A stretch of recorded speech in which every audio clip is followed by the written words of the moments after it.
নমস্কার বন্ধুরা, আপনাদের সবাইকে স্বাগত জানাই। আমি আজকে একটা খুব সুস্বাদু রেসিপি নিয়ে চলে এসেছি। মিষ্টি কুমড়ো পাতার ভর্তা। মিষ্টি কুমড়ো পাতার ভর্তা চিংড়ি মাছের মাথা দিয়ে। তো আপনারা অনেকেই হয়তো এইভাবে করেন। যারা কখনো করেননি এইভাবে তারা করে দেখতে পারেন, ভীষণ ভালো হয় খেতে। এই জন্য আমার কিছু কুমড়ো গাছের কচি পাতা নিয়ে নিয়েছি। কুমড়ো গাছ হয়েছে আমার, তো প্রচুর পাতা রয়েছে কচি কচি। তো এখান থেকে কিছু পাতা আমি নিয়ে নিচ্ছি।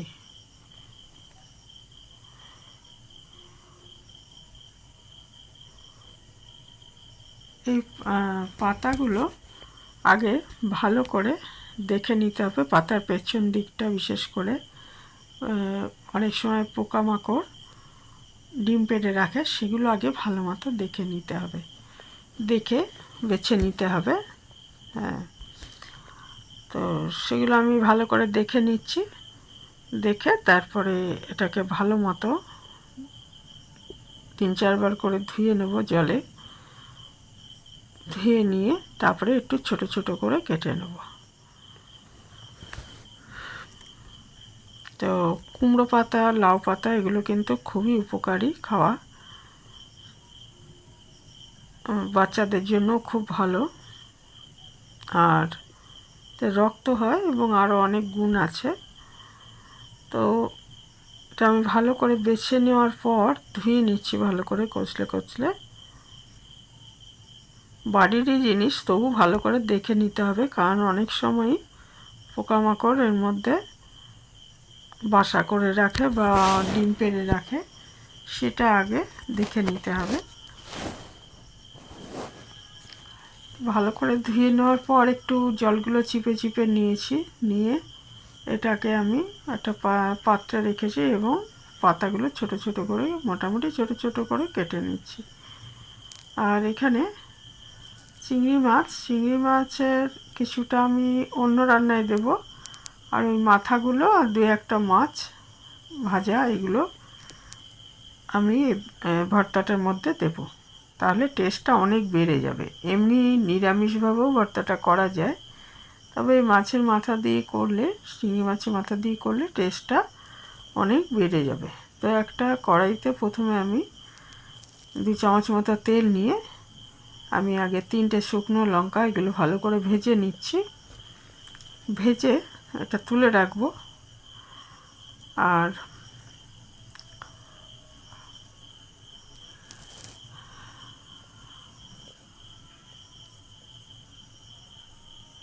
এটা ভাজা হয়ে গেলে এটাকে তুলে রেখে ওই তেলের মধ্যে আমি 10-12 কোয়া রসুন এগুলো ভেজে নিচ্ছি।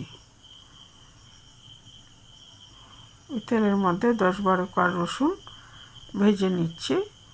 রসুন ভাজাটা মোটামুটি কাঁচা গন্ধটা চলে গেলেই হবে, খুব কড়া করে ভাজার দরকার নেই। মোটামুটিভাবে কাঁচা গন্ধটা চলে গেলেই বুঝতে হবে যে এটা হয়ে গেছে। রসুন ভাজাটা তুলে নিচ্ছি। নিয়ে এখানে আমি একটা মাঝারি সাইজের পেঁয়াজ টুকরো করে রেখেছিলাম ধুয়ে, সেটা দিয়ে দিলাম। রসুনগুলো তুলে নিচ্ছি আর পেঁয়াজটা ভেজে নিচ্ছি। পেঁয়াজটাও তাই, পেঁয়াজ বেরাস্তের মতো করব তা নয়, মোটামুটি ভাজা হলেই হবে। ভেজে তুলে নিলাম।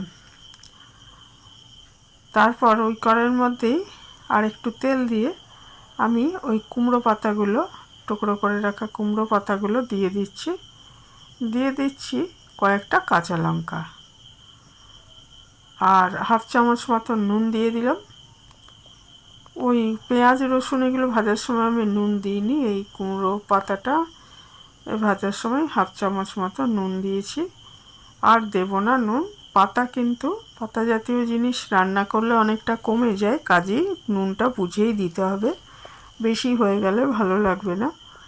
এটা ঢেকে ঢেকে রান্না করে নিতে হবে। ঢেকে রান্না করলে কি হবে না, এটা জল ছেড়ে আসবে। আঁচটা মিডিয়াম রাখতে হবে, জল ছেড়ে আসবে এবং তাতেই পাতাটা সেদ্ধ হয়ে যাবে। পাতাটা সেদ্ধ হয়ে যাওয়া চাই। দেখুন জল ছেড়ে এসছে। এটাকে আবার নেড়ে চেড়ে তারপরে পাতাটা সেদ্ধ হয়ে গেলেই এটাকে একটু জলটা শুকিয়ে নিতে হবে আর কি, মোটামুটি হালকা ভাজা ভাজা করে নিতে হবে, জলটা শুকিয়ে গেলেই হবে। তারপরে এটাকে নামিয়ে আগে ঠান্ডা করে নেব, নিয়ে তারপরে হয় শিলে বেটে নেব আর নয়তো গ্রাইন্ডারে পেস্ট করে নেব। তা পাতাগুলো একদমই সেদ্ধ হয়ে গেছে, জলটাও শুকিয়ে এসছে। এবার এটা তুলে নিয়ে আগে আমি ঠান্ডা করে নেব।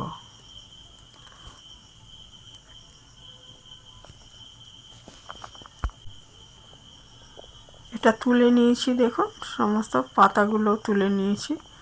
এখানে কী হবে, একটা শুকনো লঙ্কা নিচ্ছি আর কাঁচা লঙ্কা একটা কি দুটো নেব, আর পেঁয়াজ ভাজাটা নেব।